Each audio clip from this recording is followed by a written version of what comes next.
and welcome to the weekly gaming roundup for the 11th of September 2020. Microsoft has finally revealed the prices for the Xbox Series X and the Xbox Series X. The Xbox Series S will go for $299 US. That is a pretty big bargain.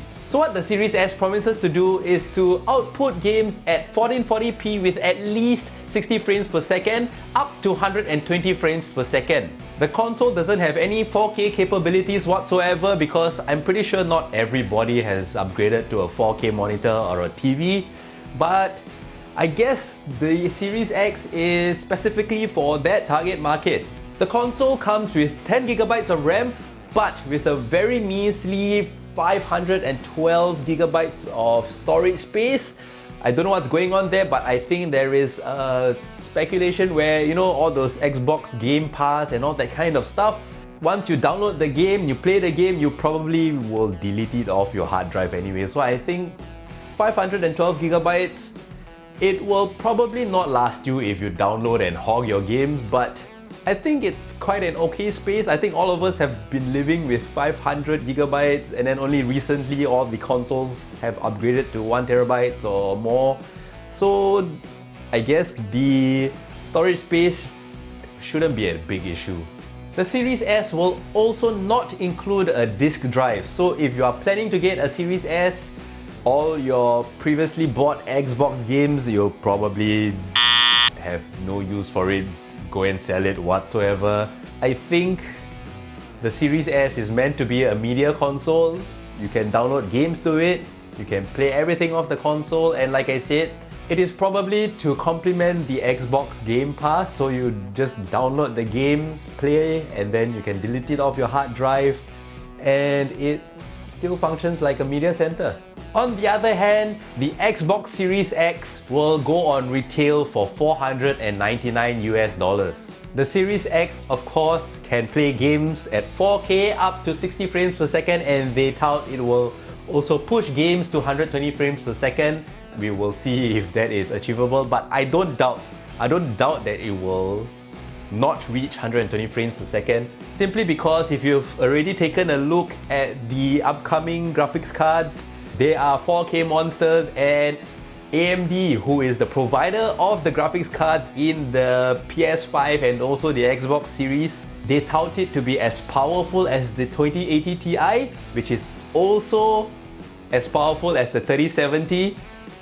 So I think 4K at 120 FPS for consoles is very achievable. The Series X will also include a Blu-ray disc player. I mean, sure, the Xbox games are still using Blu-rays, but besides that, I don't think anyone else uses Blu-rays anymore. What are DVDs? What are CDs? And not only that, the console comes with 16GB of RAM, as much as a gaming PC has nowadays, and also 1TB of hard disk space. And of course, both the Series S and X have PCIe 4.0 SSD, which means it will load a lot faster than the current gen's SSDs. Both of the consoles will also have the option to upgrade your storage space to, I think, up to another 1TB. So just a few thoughts.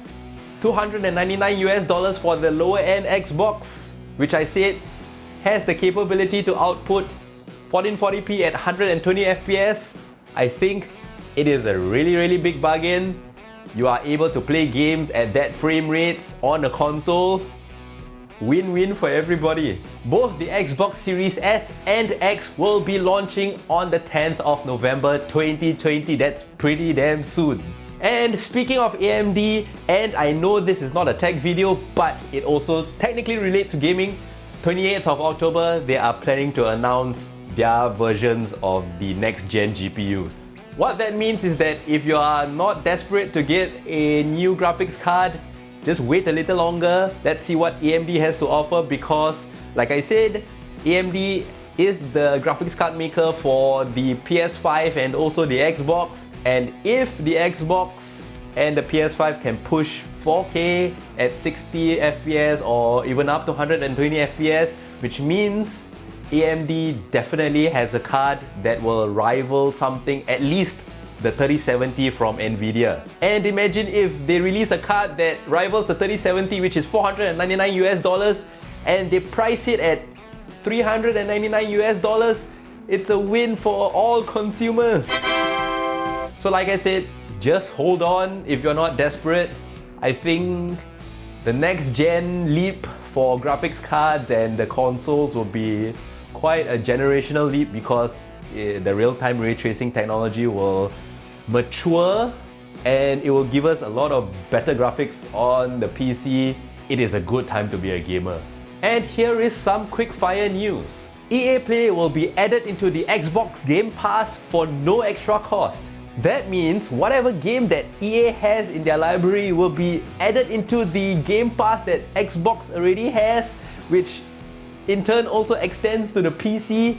I know we've been talking a lot about Microsoft this episode, but hey, if they are the ones making the news, that's the only people I can talk about. What is Sony doing? I don't know, I have no idea. Nothing. So if you've lived in an age where you heard this saying, can your PC run Crysis? You are old, and apparently they are also bringing back that setting in the Crysis Remastered series. So Crysis Remastered is adding a graphical setting in the game which is aptly named Can It Run Crysis? And here is a screenshot of it in 4K and it looks absolutely stunning for a game that was out, I think, a good decade ago. Or I think it's more than a decade ago, I don't know. I feel old, okay, looking at that game. That whole Can It Run Crysis meme at that point of time in 2007, 2008, I think, came about because Crysis was a very demanding game for the specs and the PCs at that point of time. But obviously now everything just runs smoothly, probably can run it at 300 FPS or whatsoever. But I think they decided to do something a bit crazy with the remastered series, and let's see if it actually stresses our current day and age PC, our new 3080s, 3090s and the new AMD GPUs that are coming out. So just a quick update on the Apple versus Epic debacle. Somewhere along the line, apparently Fortnite players couldn't log in into Fortnite using their Apple ID, but at this point of time, suddenly out of nowhere, they are still able to log in into Fortnite with their Apple ID. It's just, the case feels stagnant. It doesn't feel like it's going anywhere, and it's just really bits and pieces of drama here and there at this point of time. But I know court cases take a long time, but this is just like another level. I think it's been 2 weeks since we had something substantial out of this whole entire court case. But yeah, so that's the update. So that's all for this week's news roundup. Tune in next week for more updates. Yeah!